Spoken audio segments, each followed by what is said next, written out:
Hello, everyone, and welcome to The Power of Fight. I am very honored today to have on my dear friend, Joelle Franco. Joelle is now cancer-free, actually, so I'm very pleased to report this. When I started my channel, I said I want to talk about the defeats and also the victories, and today is a big victory. So, Joelle, welcome to my channel, and thank you so much for coming on. You're very welcome. Thank you for having me. Well, excellent, excellent. So I want to just briefly just tell people how I know you, how I met you, and what you've been going through lately. So Joel, I met him at Lifetime Fitness in Las Vegas, Nevada. I was actually a trainer there, and I was teaching a team fitness class. And Joel and his wife Mercedes were two of my participants in the class. They were part of our team fitness group, and we had a blast. And me and Joel, we really hit it off because first off, Joel is Jewish, and I'm Jewish. I always just gravitate towards that, but it's something I've always been very proud of. And Joel is also a filmmaker. He's a director. And Joel and I instantly hit it off. We talked about movies, we talked about theater, the arts, and we just became natural friends. And recently, Joel had a very big scare. Joel was diagnosed with prostate cancer. Now, for those of you who don't know, prostate cancer is the third most common type of prostate cancer uh, there is, and I believe 1 in 8 men will eventually get it in their lifetime. So it is very common. Prostate cancer is also very close to my heart because my father died of prostate cancer. And but the great news is Joel and I spoke yesterday, and he had some awesome news to tell me, which I kind of just spoiled. But Joel, uh, please take us through your cancer journey, and please, and yeah, take us through from the beginning and then end with the great news that I just spoiled for everyone. But you can't spoil that news. I mean, that news is just No, wonderful way around. no, I'll take that. I don't care if you spoiled it. That's fantastic. Well, it's been a whirlwind, and I'm sure for anyone who is going through or has gone through finding out about having cancer, one of the scariest word there is out there. It's it is a whirlwind. It is something that unless you go through it, it's impossible to explain because it's not like, oh, am I gonna get a job, or oh, I'm gonna pass that test, or oh, is that, are they gonna say yes if I propose, whatever that super thing is. It's like something that it's you can't see it. Yeah, Uh, it's nothing that you did for the most part. exactly. Um, you don't know how you got it. You don't know why you got it, and you don't know what's gonna happen. And even though the one thing I did when I found out, because we first started with a regular checkup, like for most of us, and the doctor found some irregularities in my urine. They said, there's like some microscopic blood. That's what he said. And he's like, you know what? Your PSAs is tiny little bit elevated. I mean, it was so minute that he could have just chucked it. And he could have just said, you know what, come back in a couple of months, we'll do it again. Yeah, But he didn't, luckily. yeah, thankfully. And so, yeah, thankfully for sure. So he sent me to do an MRI, and he said it and he sold it to me as, oh, yeah, it's no big deal, just for checkup. Yeah, So I wasn't too concerned, but you start to, uh-oh. start to think. You get those little voices in your head. And you start not to sleep, you start to freaking out, and you start to panic, and all of those things that we all know what it is. Yep, scanxiety they call it. I didn't know that. Yeah, Yeah, definitely is I didn't know that until recently. I had someone on the channel. They told me about it, and it's so true. Scanxiety.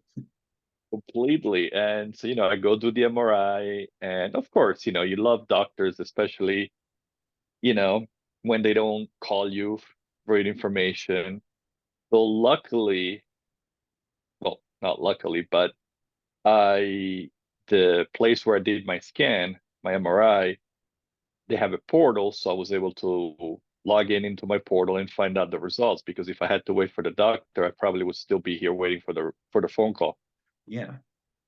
And so, of course, when I saw it and it said, I mean, if I can understand it, and I'm no doctor, Yeah. it was pretty clear. It said there is a mass, and it looks cancerous. Oh, so you actually had a mass? I didn't know that. I thought your just PSA level was elevated. No, they found the mass. Okay. So, of course, I'm freaking out and I'm bawling my eyes out.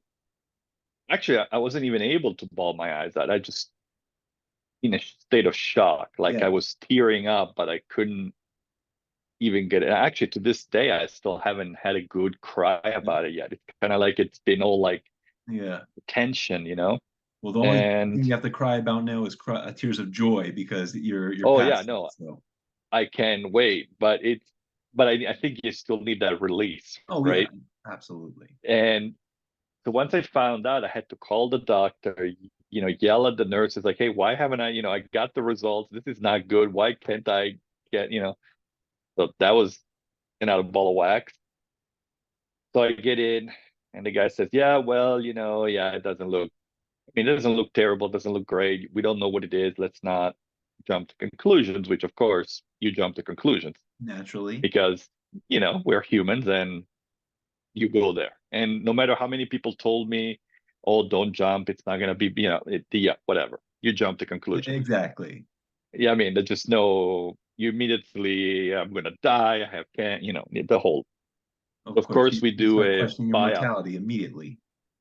immediately, and I'm an idiot. What have I done wrong? I should have done this. I should, everything that just goes through your head. And so we do the biopsy, and then of course, I still remember the day that I found out. The guy, the doctor's office calls me. No, sorry, messages me via text, not even Okay. call. Wow. And they say, well, the doctor can't do it. We're going to have to reschedule. I almost lost it. Yeah. I was like, I don't effing think so. You guys are, I mean, this is, are you serious? Yeah. I have an Absolutely. appointment. Well, the doctor is not here. He had to leave. I was like, I don't care. Someone has to call me and tell me what is going on. So finally, I got a phone call 2 hours after I was supposed to talk to them. And of course, and then they telling you like, you know, they're ordering water at the restaurant, oh yeah, Like nothing you happened. have cancer, so we're gonna have to do surgery. So all right, we'll talk next week. Hmm. And then they hang up. And in that whole time, you have like, what? It's like you can't process that kind of information like this. Yeah, you're stuck in a fog, kind of. It's like I was like, You- I was like, I don't even remember what happened after that. It's kind of like one of those things that you just go through the motions of yeah. whatever you're doing, but you don't know what you're doing really. Yeah. So luckily I was at a hotel, so I just kind of, I don't even know what I did. I don't know. I had dinner, and of Yeah. course, let my parents know, let everybody know, and What was your parents' initial reaction or well, your family's initial reaction when you told them? oh crap. That's a common reaction. Yeah, I think it was like, yes, you got it. Yeah, yeah, no, no. Join the club. Then you got to run. Then you got to find a new family. Exactly. No, no, of course they didn't do that, but it was just, I think everybody was in shock. Yeah, I mean, like you, my dad had it and he's fine. Um, so of course there was some, well, dad had it, so probably, I mean, they weren't like, oh my God, this is so unexpected, but of course, yeah, I'm a lot younger than I'm a lot younger than when my dad had it. So yeah, and then of course you just don't know what to do because you schedule your surgery, you try to get second opinions just to I mean, it was clear as day Yeah. what the results said. It wasn't like much of a. It wasn't like one of those like, well, maybe you do, maybe you don't. Maybe it's maybe it's malignant, maybe it's benign. No, it was like boom, you got it. This is it. So now, There what was was a your so what was your do you remember what your PSA was? And for people who don't know what PSA is, let me just briefly just tell people because this is a big thing for men that they need to look out for. When you get a little older, you always need to get your PSA checked. Your PSA is your prostate specific antigen, and it's a protein produced by the cells in the prostate gland. And so the PSA test will measure the levels of PSAs in a man's blood, and that will see if it's a higher level that can kind of is a sign for prostate cancer. Now, do you know, Joelle, what your PSA was by chance? it was in the low twos. Okay. Um, it was it was within the norm, Yeah, that is. but it within the parameters that it shouldn't even be an issue. Yeah. But it was a little bit on the higher number. It was like 2 point whatever. I really don't remember. I don't want to say the wrong number. Yeah. Um, and because of the blood in the urine that he found, and I had a history of higher PSA, which I never had because I had an infection years ago. Yeah. Because many Uh, things can affect the PSA. non cancer related. So of course, and anything could have can affect the PSA. Like Yeah. I found out later. Um, so no, I don't remember exactly, but it was 2 point something. So Okay. Yeah. it wasn't like 4. Yeah. So, but it was higher, slightly higher than Yeah. what they would have liked to have seen. Okay. And that's why and that's the other thing, right? You can just rely on the PSA. And Exactly. one of the can be lethal thing about the prostate is that you don't have any pain. Like there's no symptoms. I mean, some people complain when they urine, but for the most part, there is no problems. Yeah.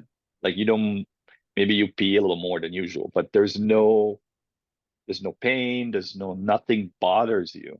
Yeah. So it was kind of like a weird luck, true luck that the doctor was decided to, I mean, who knows? Not a big fan of doctors sometimes, but and maybe he just ordered it so he can, make more money off the MRI, but he did. You know what? He did. And So he because he ordered. did, Yeah. So what did they he order found it. exactly then? Did he order the biopsy or? He first ordered an MRI, like I said, Yeah. and then once they found the mass, then he ordered a biopsy. And then of course, once we did the biopsy, they found that it was you know what I mean? Yeah, they found I was kidding, but they never gave you a stage or anything. They were like, you just have cancer. No, that was the funniest thing. I mean, not that I ever wanted to have cancer, obviously, but in every movie, in every TV show, in everything, oh, I have stage 2, stage 4, stage Yeah. 7. Yeah, I mean, I'm kidding. Obviously, there's no stage 7, Mm. but you always wanted to know, like, okay, what stage am I? And then never, Yeah. I even asked, and they said, no, it's just a little bit. Okay. So the only thing they told me was that it was uh, part of the biopsy of the piece they took was in the lower end, and some of it was intermediary. That's the only thing I was told. Okay. And then when I looked up the results, that's pretty much all it says. It said it was on the right side Mhm. in one of the glands in the prostate. And it was a substantial mass, but it wasn't, later after surgery found out it wasn't that big, Okay. which was obviously Yeah, no, that absolutely. means they caught it early. Excellent. But yeah, like I said, but that's, and I know we're going to probably talk about this a little bit later, but I'm just going to say it now because, you know, if you're a man over 40, Yeah. go check yourself every single year. Do not wait. Do not be silly. Don't. well, I'll do it Absolutely. next year because, you know, if I didn't have that day Yeah.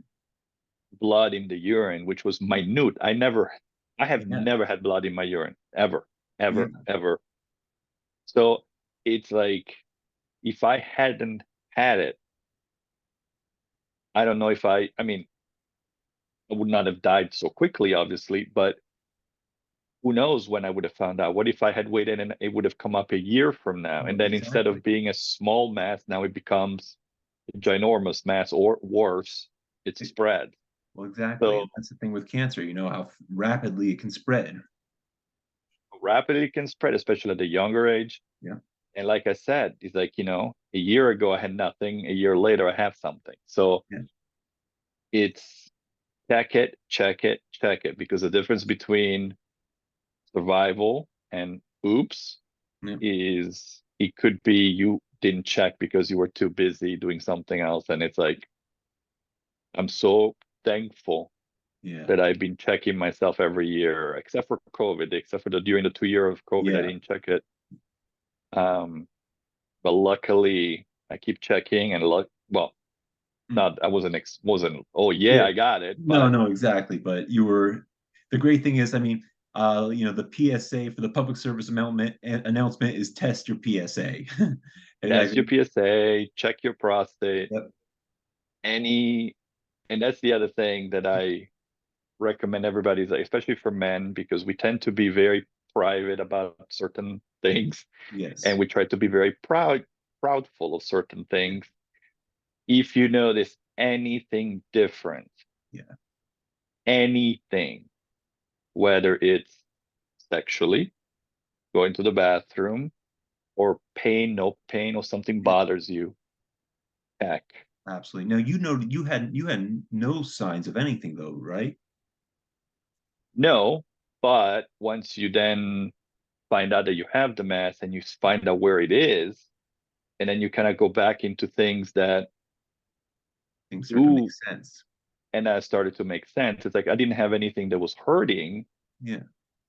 but things that were not working the same way, or things that you start to realize, but you think, oh, I'm getting older, or Yeah. I'm just tired. Yeah. And I'm not talking about the obvious thing. I'm just talking about just in general, like if we like Yeah. something You different. don't Like I feel up to think, par. you really need to, and I know doctor said, it was so funny because the doctor kept telling me, oh, no, no, no, there's no symptoms, there's nothing, there's nothing, there's nothing. And then there wasn't. Yeah. But something that we chuck as men as, oh, I was just anxious, I was tired, I was stressed out, I was whatever it is, have it checked out. Yeah. It's better to have for sure know that it was, yeah, you were just stressed that day. Because I think that we tend to be too macho men, Yeah. and you just go like, oh yeah, I'm fine, who cares? Oh, absolutely. No. And we're stupid when we do that. Oh, for sure. Yeah. I know, for example, people they want to keep a lot of things private, and they want to hold things close to the chest, and you never know, that person you're talking to, they might have been the same situation as you and they chose not to get surgery, or they chose to get surgery and they didn't tell anyone, but you have the answer right in front of you. You have a useful someone who can share their experience with you. So it's definitely good to take initiative, and not hide things. And if you, like you say, if something's bothering you or anything in general, just go get it checked out. Better safe than sorry. We got to learn to, one thing I've learned since surgery is, well, I've always prided myself to be good at it, but I wasn't. Not as good as I should have been. But since surgery, I have learned to listen to my body, and like, I do only what I can do. I don't try to overdo it, because all you do is delay your recovery. Yeah. And I've noticed that my recovery has been smoother because of it, because I'm not pushing myself. I do what I can. Yeah. Well, you look If I great. wait, if I last another week or 2 more weeks, who cares? Yeah. Oh, you look great. I mean, for those of you out there, actually, I just saw Joelle this weekend. I was in Vegas to visit, and looked fabulous. I didn't even know he had surgery, honestly, until he told me. Now, so I want to talk to you about that, Joelle, with the surgery. And then, so when they first told you about it, that they Mhm. wanted to have surgery, what was your mindset? Were you like, well, I have cancer, is there treatment, or just go in immediately, have surgery? What was your thought process? What were the things you were scared of? Or what was the thing that drove you to say yes and sign to operate on you? But of course, the first thing I did was go get some Haagen-Dazs. Excellent. Eh, Everyone needs some good ice cream. That's right. no, I mean, yeah, I did have some ice cream. Not that day, but I did have some because I was like, screw it, I don't care now. I have cancer. Yeah. I gotta get treat myself. And I think that was also okay. You gotta treat yourself, and you gotta make yourself feel better in some way or another. Oh yeah. And it may not be the best thing to do, but it's like you get to a point. It's like, you know what? That's what I need right now. Well, absolutely. I mean, Uh, the little things count. The little things, that add happiness are huge.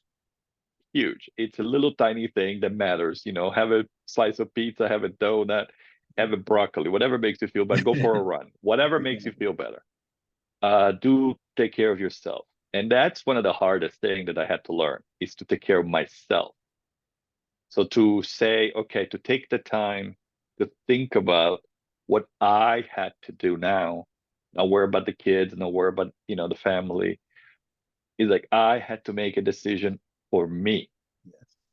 So then what I tried to do was I tried to get a second opinion, not because I didn't really trust the results, because like I said, they were in black and white.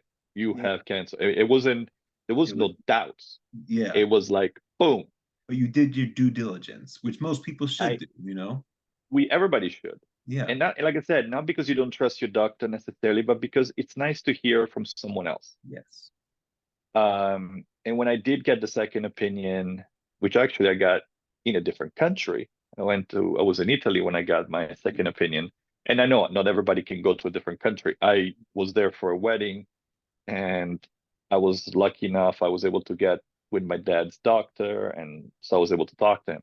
Yeah. So real quick, so for those of you that don't know, if you recognize Joel has a little bit of an accent. So Joel is, but you were born in Turkey, but he's from Italy. No, my dad, no, Oh, I was born and raised in Italy. My okay, dad that's was right. born in Turkey. Your dad was born in Turkey. I'm sorry. I just spent the weekend talking to Morris and Joel. That's Joel's dad, Morris.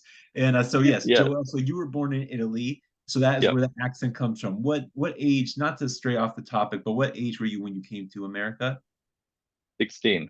16. Okay. All right. Hmm. So you saw this doctor in Italy and he basically just Yeah, confirmed everything that the doctor in America said. yeah, he confirmed everything, but he was way cooler, way Okay. nicer, way Yeah. better bedside manner. I mean, he told me the same. Yeah, you're toast. You have to do the surgery. And I asked him, I was like, okay, do I have to do? And he didn't even let me finish my sentence. Yeah. He says you're way too young.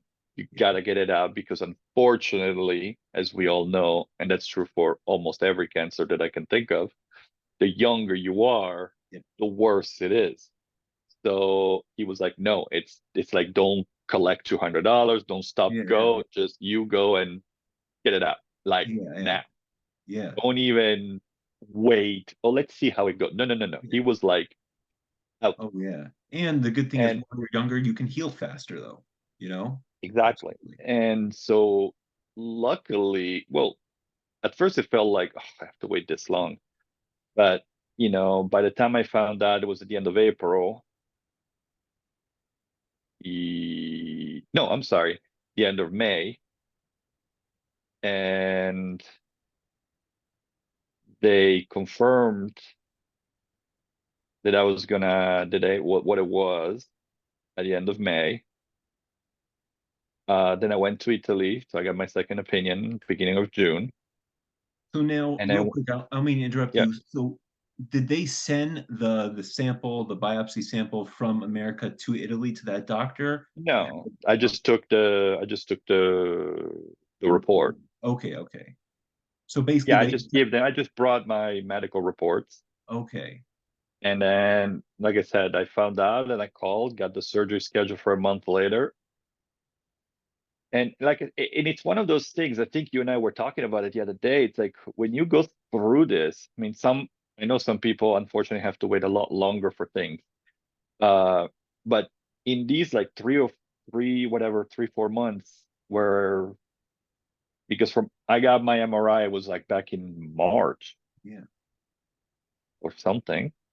Yeah. I believe So so. Yeah. it's like, so from March to now, it's kind of like, I think it was March, but that's the point, right? If everything feels like it's been so long, Yeah. and yet then you realize it's only been a few months, Well, but exactly. it feels like so condensed in your brain, and it's just like, because you're like this the whole time, Yeah. and You you're are going going. from appointment to appointment to appointment. That's all you're focusing on. Yeah. Or I have to go to my next appointment. I gotta get this done. I gotta schedule this. I gotta, it's like it becomes like Yeah, you make such a you can't great even point there. think. Yeah, because that's what people need to understand. When you get diagnosed or with anything, is your life becomes doctor appointments. That's what everything gets scheduled around scans, scheduled around doctor's appointments. That's where all your focus lies, and it's a shame. But you have to stay on top of it. Now, I was surprised. Well, I guess honestly, with me, when I went and they found out I had tumor growth, they said, okay, you got to have surgery immediately. This was the second time. First time I put it off and I Yeah. held off on the surgery for 2 years. Now, so I was surprised when you know, went for surgery so quickly, but in hindsight, that's exactly what you needed to do. Now, Mhm. what did they for the surgery? Did they remove your entire prostate? Is that exactly what They happened? did. Okay. Yeah, they cleaned it all up. Okay. Excellent. Was there ever a point where they say, well, maybe we can go in and just clean out the growth, things like that? Okay. No, that was one thing that they, both doctors. So like I said, I got two Yeah. opinions in two different countries.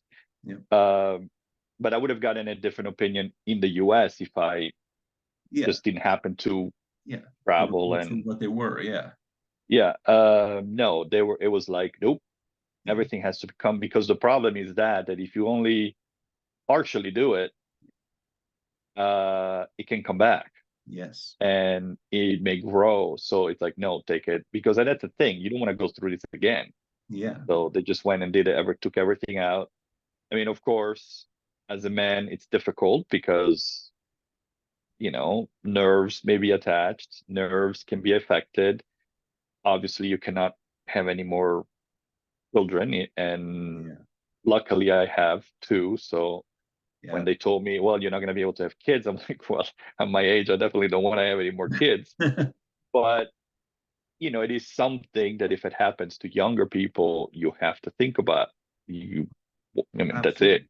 Well, for example, my dad, they at first advised him to get his prostate removed. And unfortunately, this was in the 90s and this was before like Viagra or anything. And my dad, he chose not to because he didn't have any more children, but it's something that for a lot of people, it's like women with breast cancer, getting a double mastectomy. It's like you're taking away part of your identity, your manliness or your feminine side, things like that, removing Yep. such a critical piece to you. So yeah, but It's uh, hard. It is hard because you're scared. You don't know what's going to happen, and it takes a long time. It's not like one of those. It's like I said. It's not like a broken arm, yeah, or you do your ACL surgery or something. You know that you have to do this. You do this. You do this. You do this, and eventually you get better. yeah, This one you have no idea. You don't know. What if they didn't nick a nerve, and then nothing works? Or what yeah, if you have to have diapers for the yeah. rest of your life? I mean, Scary. and of course, it's one of those things that you go, well, I'm alive Yeah, exactly. and I can see my kids grow up. Yeah, But at the same time, like you said, it is part of who we attach so much. I cannot have kids anymore. Okay. yeah, Did I want kids? No, I don't want any more kids. But now you have this finality to it. yeah, You don't know. I don't know how I'm going to be. yeah. And that's scary. It is. But at the same time, then it's like this, your brain just fights that, because then you go, but I'm alive. Exactly. I mean, like my mom always used to say, every day above ground is a good day. And I actually just said that to my doctor today. And yes. Yes, Hmm. that's true. But that's the kind of stuff that I think, and it would be better if we not just, because we always talk about women and breast cancer and Yeah. how hard it is for them. Yeah. We need to talk more about it ourselves too, Absolutely. because it is just as imperative, just as important for us men to be able to be honest about our struggles and Yeah. our fears. And, like unfortunately, your dad Yeah. was worried about it. And Yeah. the It was. surgery, luckily, is different now. Yeah. I It's mean, my less dad than, was one of those people who stayed quiet about it. He didn't want anyone knowing. So, there's a lot of people like that. And yeah. having just gone through it, like I said, I'm not, just 3 weeks removed from surgery. So I'm Yeah. still dealing with recovery and Yeah. the pain and all the side effects of surgery that nobody ever tells you.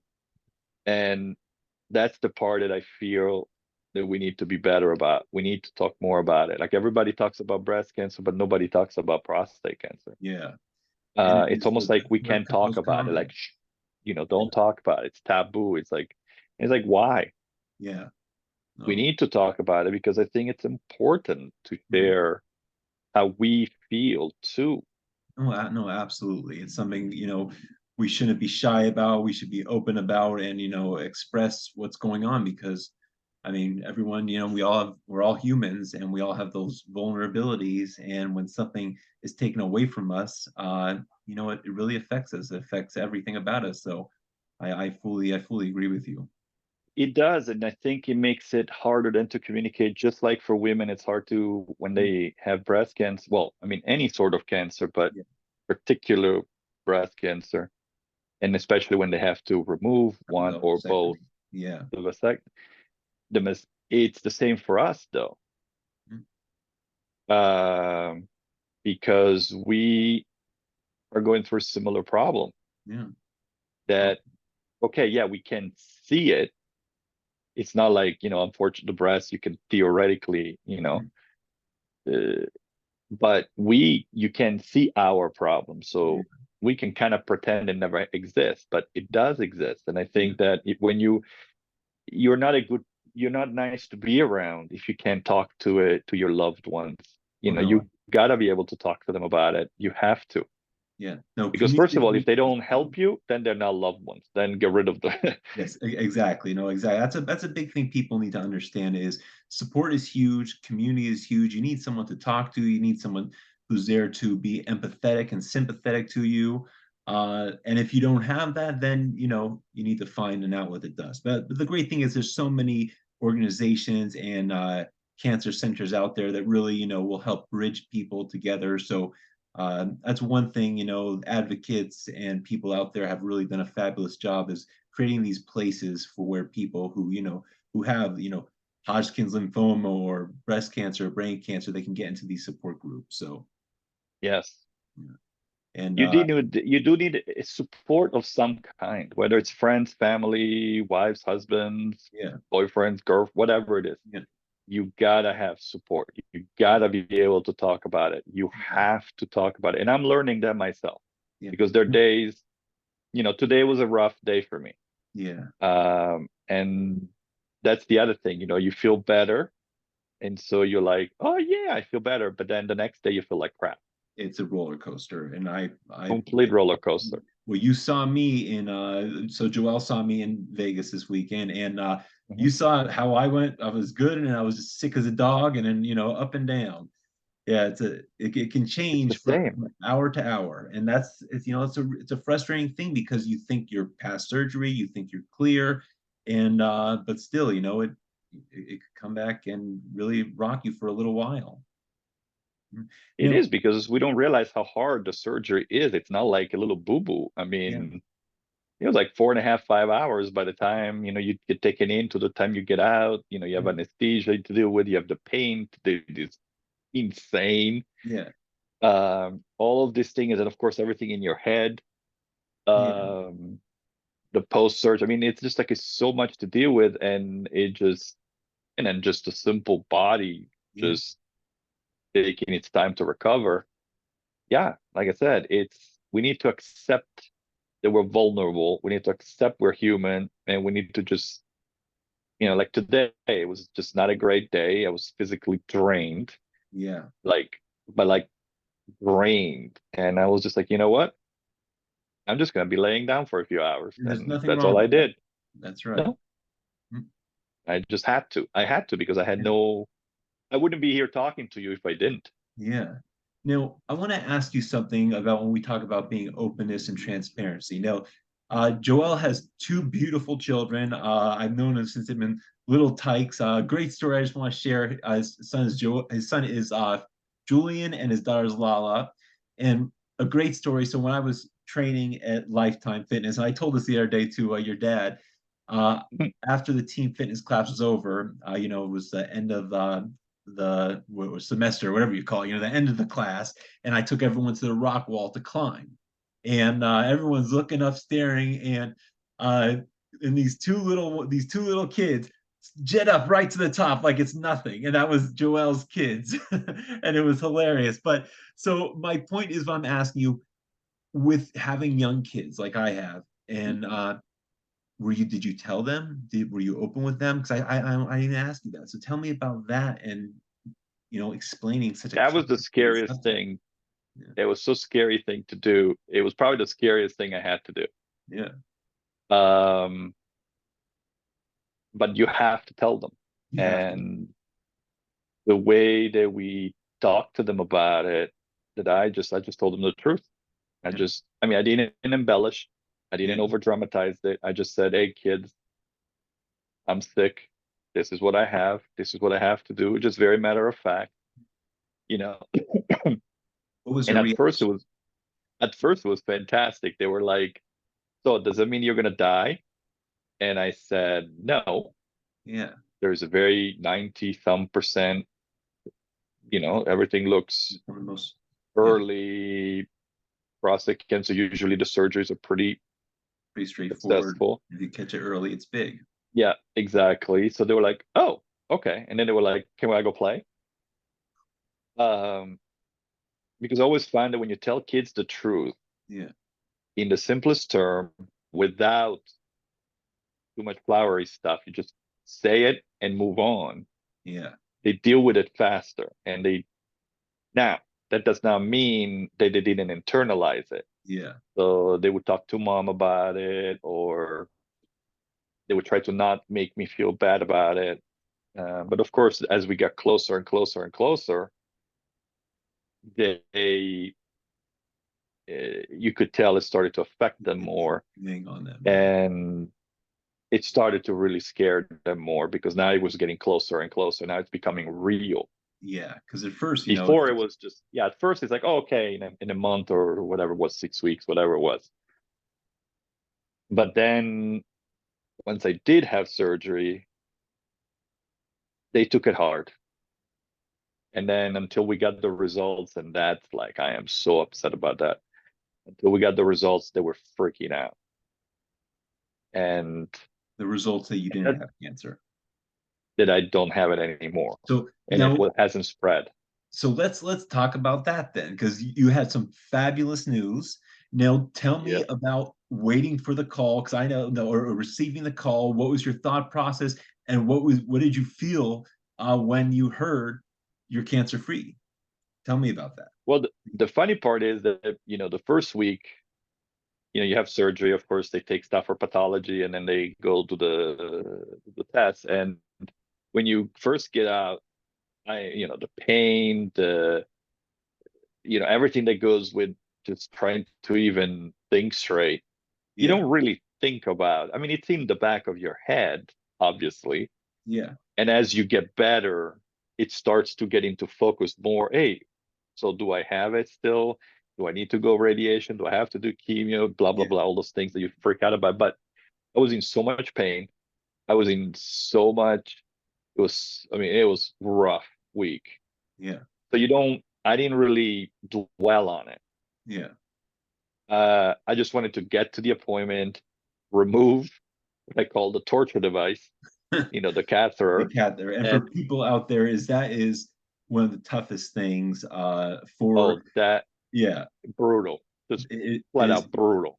exactly. It's emasculating on one respect. It's frightening and it is painful, catheter, and it is no fun at all. So yeah. It's uncomfortable. Really, the pressure is excruciating. Yeah. You have a very hard time sitting down Yes. or doing really anything. Yeah. But again, the pain is astronomical. Mm. Not the actual catheter. The catheter itself does not hurt, but Yeah. I mean, not to be too graphic, Yeah. but it hurts. Oh yeah. Like I only had mine was just when I was leaving the hospital or was done with surgery, and they took it out. That was my whole experience with the catheter. But I know yours went a lot. You had a lot more experience with it than I had, and I remember my Yeah, no, grandfather. definitely Yeah.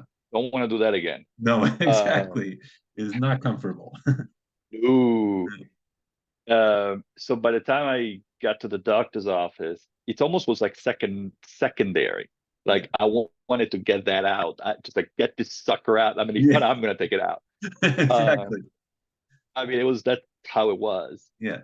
And then once they do take it out, then you go, okay, wait, there was something else I needed to do today. Now all of a sudden your brain starts to Yeah.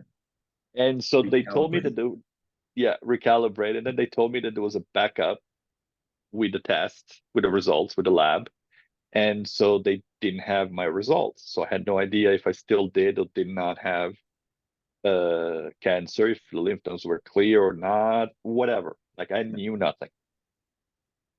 Didn't know if it had spread, if it reached the bone, because sometimes I was told, again, not a doctor, so maybe someone out there can explain this better than I can.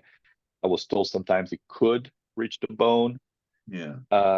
So all of those worries that you have, all of a sudden they started to come up Yeah. because now I'm like, okay, now I don't have the torture device, but okay, do I have it? Do I don't have it? Yeah.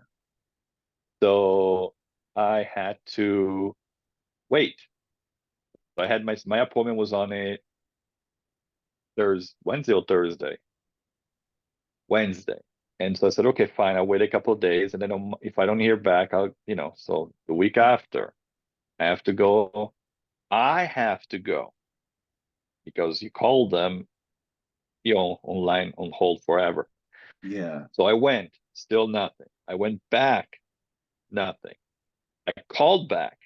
Oh, the doctor is not here. Who knows? I don't know. I'm like, are you serious? Yeah. So I will say finally, we the had week later, it's like I finally go in and say, yeah, we have the results, but the doctor is not here, so I can't give them to you. And so it was almost another 10 days before they gave me and it was excruciating because now you're starting to work exactly. The waiting game is the because that's worst. like, why am I not? Because you start to think the worst case scenario, of course. It's Always. and luckily, the one thing I did not do at any time was Google. Yeah, which is smart. I refused to do it. I was like, you know what? I am not gonna even to research about the condition. I was like, you Mhm. know what? The problem is that if I start researching the problem, you're gonna go into a deep, deep, deep, deep, deep Oh, end of the pool. And I was like, you know what? I know enough about what it is, what I have to do, what the surgery is gonna look like. No, I'm not gonna do that because if you get into the weeds of the internet, you're dead to the world. well, You might as well. yeah. I mean, that you say that today. Actually, I had a direct. I have a direct example of that today. I was at my doctor, and I'm making a video about this. I haven't posted it yet, but my liver levels are very high. And my ALT, the high is a Mhm. 60, and mine was at 160. And today I just found out it's at 188. Now I made the Ouch. mistake. Yeah, I made the so it's a little scary, but I'll circle back to that in a second. But I made the mistake of Googling, what does it mean if your ALT is, above, 160? And of course, it immediately came back with like liver cancer and things like that. And I told my doctor today, and he said, "Don't Google, stay off that." He's like, he told me to back off my statins because he said that can raise your liver levels. But he said that it's not. that high. Some people can be in the 400s or even 700s. So even though the range says the high is 60 and I'm at 188, which is still very scary. Uh, but yeah, I mean, that's why you're what you said, do not Google. Exactly. I mean, internet can be your friend in a lot of ways, but do not, go out there and put yourself through torture by searching things because you're not going to find anything pleasant. Well, no, because there's no way that you are different than I am different than you, and you are different than me. Yeah. It's not a pissing contest. It's No, just for two different exactly. people. You could have had the same thing I had, and vice versa, and Yeah. we would have reacted differently. Our Yeah. bodies would have reacted completely differently, and it's just how it goes. Yeah. So that's why I think it's so important that we talk about it, because it makes it more accessible for others. Absolutely. Oh, because that was the one thing that scared me the most. And when doctors don't tell you, when I went home and I asked the doctor, okay, what am I looking for? Obviously the obvious, blood, fevers, of course, those Yeah. are the obvious stuff. Yeah. I mean, if you spike a fever, there's something wrong. Yeah. Obviously, we know that. That's the basic. But burns, pains, uh, leaking, whatever it is, we need to know that. And nobody told me anything. So when something happened, like all of a sudden you know, Yeah. feed myself Yeah. and I'm freaking out like something is wrong, that there's something wrong with the cat, something wrong with me, I'm doing something, you start to Scary. panic, Yeah. and no one told you. No one told me. Yeah. And then I had to finally, hours later, I was able to find a friend who is a doctor, and he was able to tell me, but not my doctor. My Well, doctor could care less. I want you to just tell that story real quick because it's so unfortunate that you had such doctors that had really bad bedside manners, and that's the thing. Everyone out there, there's a good and bad to everything. There's some great doctors and there's some really bad doctors too. And Joelle's experience, was mixed with both. He had the great doctor in Italy, then he had a really a very kind of unpleasant experience with doctors in America. But if you can just touch on that, then. Yeah, it was the funniest thing ever. Um, because I wasn't getting any answers from my Yeah. doctor that and that started when I first got my first diagnosis. Yeah. I am a coach too, and I was at a coaching, training, Yeah. and when I get to training, I'm like, I don't even know how I ran that particular. That was probably one of the worst training I've ever ran, obviously. When you find out Yeah. you're not exactly the best. Yeah. Yeah. But I thought, well, I need to go so it will distract me. Yeah, that didn't work. And then when you say you're a trainer, so everyone knows, Joelle is a coach. He's a fabulous coach of soccer. Yeah, Yeah. well, thank you. Yes. Uh, and so I saw, by pure luck, I saw there the father of a kid I used to coach, and I know he's a doctor. But the funny thing is, well, not funny, but considering Yeah. he's a gynecologist, Yeah. so obviously not much to do with me. Yes. But I looked Parts. at him and I asked him, "Hey, I know you're here with your kid. I'm so sorry to bother you. I really need help." And he said, "Talk to me." And so, of course, I went over. I told him my diagnosis. He said, "Show me everything." So I gave him what the doctor had given me, and he was the first one to explain to me what I had. Now, my own doctor, you know, what Yeah. I now call my gynecologist. Your So gynecologist. I my love it. gynecologist, but it was like, okay, why do I have to go to someone else, and my own doctor won't give me the answers? Why would it be that when I told my doctor I need, hey, can you be more specific? Okay, what's the plan? What's gonna happen?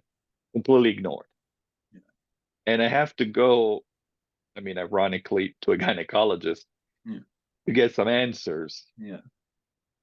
And that luckily, and I repeat this again, Yeah. luckily, it helped me ease my mind a little. And that also helped me avoid going to Google. Yeah. But when I did have, all of a sudden I'm wet Yeah. and I don't know why, and you freak out. And I messaged him, hey, this happened. Do I have to go to the emergency room? He's like, no, totally normal. He calmed me down. Like, it's totally normal. It's happening because of this. Don't worry about it. You're fine. But again, I wish my own doctor did that. And I know so many doctors here, fortunately in the US, it's a particularly rampant.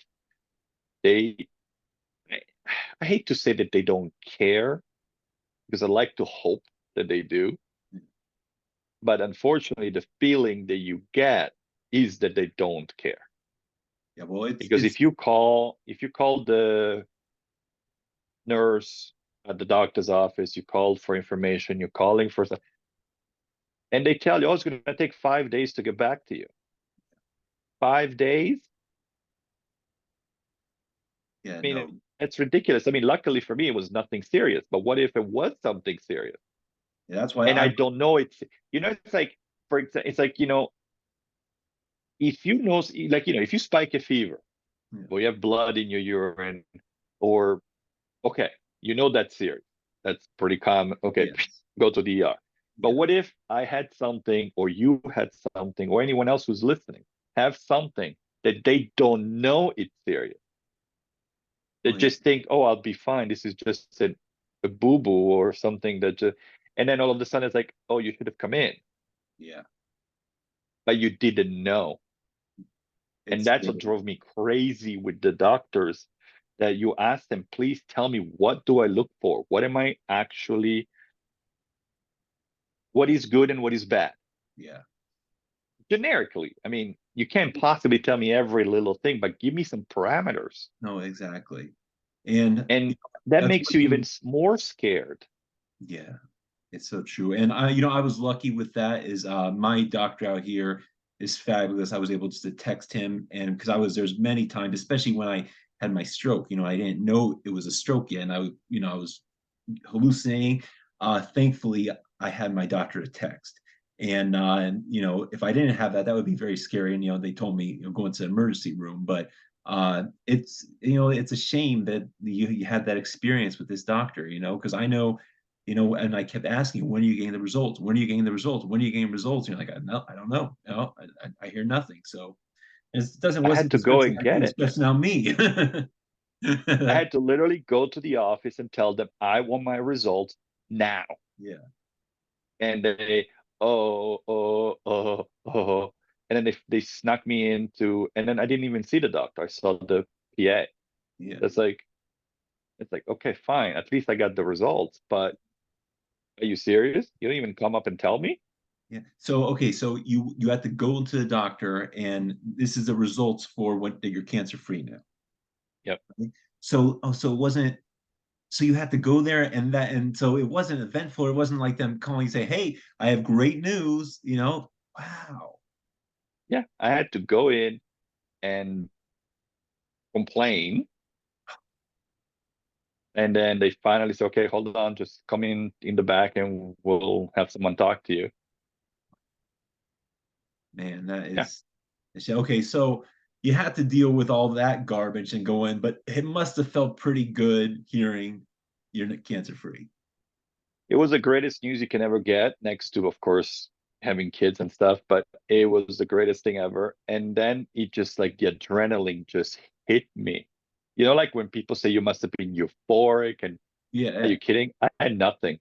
I yeah, was so like that, like yeah, I couldn't even think straight. Could not think, could not, I couldn't even be happy. I was like, uh-huh, yeah, I know. Like you're like, so it huge. Yeah. was, oh, it was so big that you Yeah. couldn't even process it.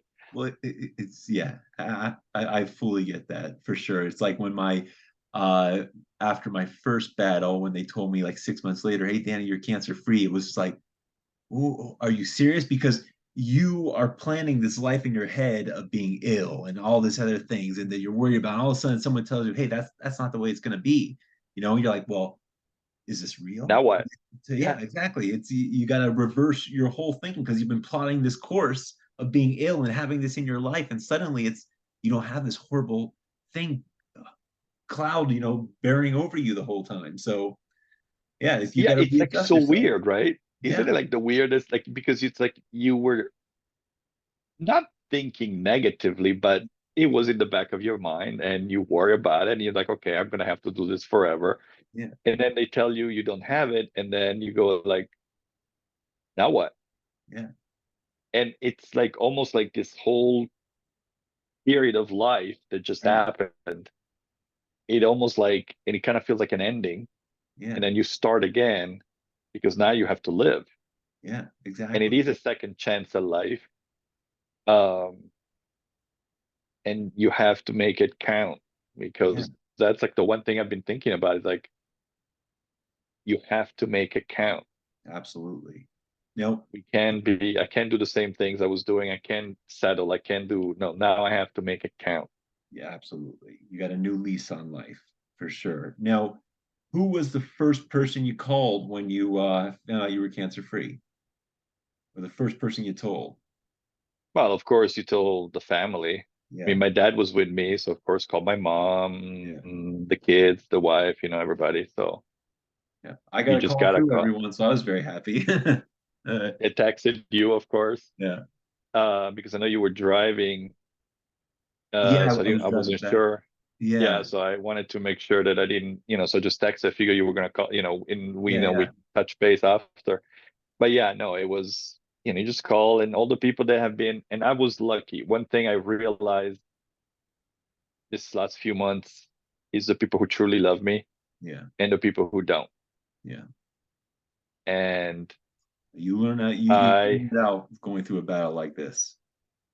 I'm not, I mean, I know it's all of us Yeah, find that out. And you know what?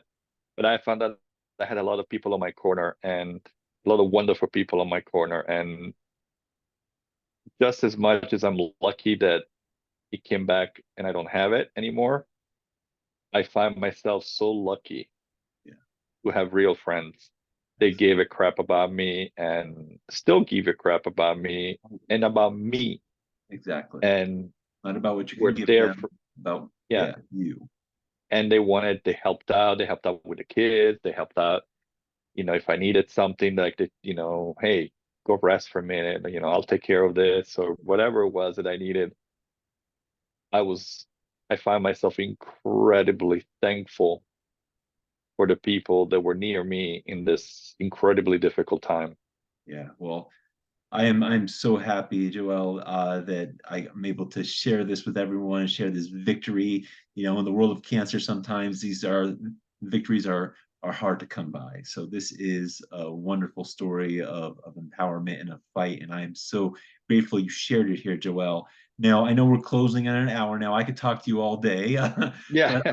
but one thing I want to mention is Joelle is a fabulous filmmaker, and he actually has a movie that he's made, and I just watched it. It's still it was his first cut of it, right? Correct. But it's called Where Our Children Play, and it's about youth sports. Now, before we get off, can you just talk a little bit about that? And because I think very soon I believe I can envision it me flipping through Netflix and seeing the movie on. Yeah, Hopefully. exactly. Yes, briefly, because I could go on talking about this forever too, Yeah. not just you and me talking, but Yeah. also about this on Oh particular. yeah. Yes, it's a documentary about youth sports and about how culture has changed over the last few years, last few decades, and how we need to bring the focus back on the children because right now the culture has stepped away from kids. It's all about the adults, it's all about what they want, how they want it, when they want it. And it's almost like we forgot that we need to listen to what our kids actually want. We need to listen to what our kids need, want, and are hoping for. And too many adults forgot that, both Yes. coaches and parents. And so our movie talks about the struggles of parents and kids talking to each other about solutions, about the problems, but we didn't want it to be beating people over the head with it type of stuff. It was about, hey, this is what the problem is, and you gotta step up, Yeah. because if not, you're gonna lose your child. Yeah. And a lot of parents don't realize how quickly they can lose their kids uh, by pushing them too hard, by screaming at them too much. Yeah. And when Because you say first lose of their kids, like lose their emotionally, like lose their connection, that bond that all, you have between them. and it's just not good. Yeah. And so, like I said, it's about hope. Yeah. I hope my movie can, the movie we're doing, I I hope it will bring hope. Yeah, exactly. There Uh you go. Hope, hope, hope. hope. Look, it's just it has to be, I don't want it to make it too negative, but it is dangerous, it is scary, and we need to wake up and smell the roses and Exactly. And you speak realize, about this from a place of knowledge because you are a youth soccer coach. You are, I mean, I've seen you, I've went to your games, you are actively involved. You not yep, only coach your kids, you coach other kids, you coach high school or the girls' mhm, soccer team, correct? yep, Yeah, yep, correct, and it's fabulous because I was so blessed. You know, my dad coached me in baseball and basketball, and then Joelle does the same thing with his kids. And so yeah, yep, I've seen him in action, and he's making this movie from a place of passion and from a place of experience, and that's why I'm really excited about the prospect of it. I think it's gonna turn out fabulous. I mean, just that rough cut you thank you. showed me was marvelous. It really was. Well, thank you, and hopefully other people will think that too, so thank you. I'm sure they will. I mean, I have to. I think I'm a pretty good critic. Yes, absolutely, we'll There take we it. go. Excellent. So we're about to hop off, Joelle. If there's anything you'd like to say or touch base on that I missed, please, the floor is yours. But if not, if you could please tell people where they can find you, where they can follow you, and what they can expect from you. Well, you can find me. You can find information about the movie, about the everything we're doing with our nonprofit for kids too, at whereourchildrenplay.org. You can find me on Twitter, Instagram, Facebook at Doc Youth Sports. And in general, just like it is for the movie and for our project, you gotta speak up. I think if anything else is like, talk to each other, listen to each other, not just your kids for sports, but also, for cancer. Listen to your body. I know that you hear that a lot. And while I thought I was good at it, like I said earlier, Yeah. I wasn't. I was to a point, but I think now I'm better. And hopefully I won't lose this because, as you get better, you Yeah. tend to be like, now I'm fine. So I'm hoping, again, hope Yeah. that I'll stick to it. I I really am gonna do my best, and hopefully you can kick me in the butt when I don't. Well, I always will, Uh, my friend. because I think that's the biggest thing for us as humans and people and friends and family and husbands and wives and whatnot. You have to listen to you, Your and body's don't always chuck trying to tell you something. something. Your body will tell you how you are. And sometimes we're stupid and we don't listen and we make mistakes. So please, whoever is listening to this, talk to each other. If something bugs you, go to the doctor and have it checked out. Do not wait, because you just don't know. It could be Proactive. nothing, but it may not be nothing. Like in my case, it wasn't nothing. It was something. Yeah, So please do it, and it's gonna help you, absolutely. because you're gonna find other people like you and I talked about it, because we are going through a similar. I mean, we're both going through cancer. It's different kinds of cancer, but we're going through Yeah.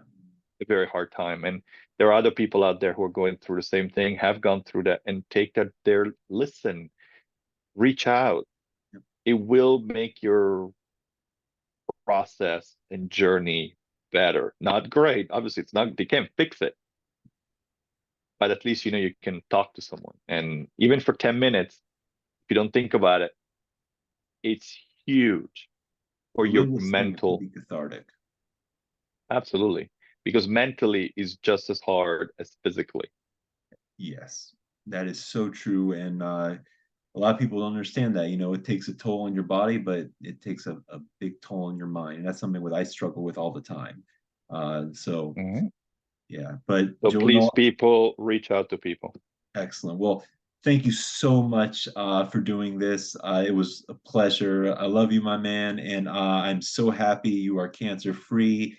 And I Thank you. look forward to many, many more years together and having some great experiences. And me, and someday me going to Italy. Well, I've been there before, but going there and visiting you, because if you do move out there, I will miss you, but I know I'll have a great friend to go visit. Love you too, man, and absolutely the same thing. You're So, always welcome. well, thank you, buddy. Thank you. All right, everyone. Thank you so much for listening to this interview. I will put Joel's information in the description so you can find him on all those platforms that he mentioned. And I hope you all enjoyed it. And again, Joel, thank you. And to all you out there, as always, keep up the fight. Thank you. Bye bye now. Bye.